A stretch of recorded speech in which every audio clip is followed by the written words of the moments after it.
What is up, everybody? It is Mayakoba Golf Classic week, one of my randomly weird favorite weeks of the year, and I am back with your top 5 PGA DFS Sleepers for the week here at El Camaleon Golf Club. And like I said, it's a randomly fun week for me and a rather strong field, and that's going to allow us to certainly get a lot of good opportunities to get some of golfers that we know, certainly names that we've heard of before plenty of times at some pretty low ownership, where normally if they were in this field, the golfers that I'm about to mention certainly wouldn't be as low owned as they are. So let's go ahead and jump right in as my first golfer. So I'm going to go from highest price to lowest price. Typically, that's when we're going to get the lowest ownership. But the first guy I'm going to talk about is an Aussie, Mark Leishman, $8,700 this week on DraftKings with an only 3% projected ownership. How about that? At $8,700 seems pretty reasonable to me. His only try here in the last 7 or so years, he came in 24th, so pretty good finish there, top 25. And most recently, we saw him at Augusta play superbly over the weekend and pretty good all week. He ended up finishing in 13th, maybe showing signs of good form.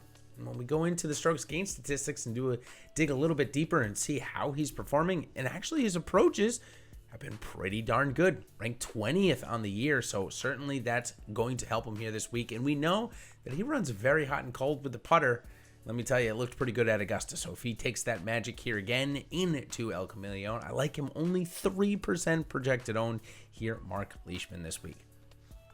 Moving down the salary list just a little bit is a favorite of ours here at Awesemo, or at least a couple of ours, Emiliano Grillo. He is coming in off of an 18th place finish. I think that's one of the most things that I like. And of course, terrible in the putting. We'll get to his putting here in a second. But he's come to El Camaleon about 4 or 5 times over the past 7 years and made the cut in almost all of them. He's got a 15th here 2 years ago and a 41st just last year. So still pretty good form for a guy that's only going to be 6% owned. We had that miscut. We know he's a little variable, and we know he's variable because he's ranked 223rd in strokes gained putting. I mean, that's just, you can't get much worse than that. He's 25th off the tee, 29th on the approach, 25th around the green. So for Emiliano Grillo, if he just finds a way to match the field with his putting, especially at a golf course like this, he is going to need to make a lot of them, and maybe that's why he's not really being rostered all that much at 6% owned. But still, I think it's a good opportunity. Even if he gives you a top 15 at $8,300 at 6% owned, throws in an eagle or two, he can certainly pay off that salary. Next guy I'm going to talk about, my third guy, is Patton Kizzire. Let me tell you, this guy, maybe people would think that his top 10 last week at his home course was maybe the climax or the pinnacle of what we're going to see out of Patton. But he's a former winner here at Mayakoba at El Camaleon, especially in... It was in a good circumstance, I'm not going to lie. It was against Ricky Fowler, and they ended up playing the 3rd and 4th round in the same day, so he didn't really have to sleep on a lead. It was, again, good circumstance. He ended up winning. He ended up winning again at the Sony Open in January, so he gets hot during this type of during this season for whatever the purpose is, or for whatever the case is, I should say. And for Kizzire, he's going to be only 5% owned. Product likely of his salary being $8,000, one of the highest prices we've seen on him since those back-to-back, I'll call them, wins. Maybe not back-to-back because he had the Tournament of Champions in between, still a couple of years ago. Coming in great form. He's 28th in putting, 54th around the green. The approaches have looked certainly much better as of late. So Patton Kizzire, 5% owned, like him a lot this week. The next guy I'm going to talk about is Chris Kirk.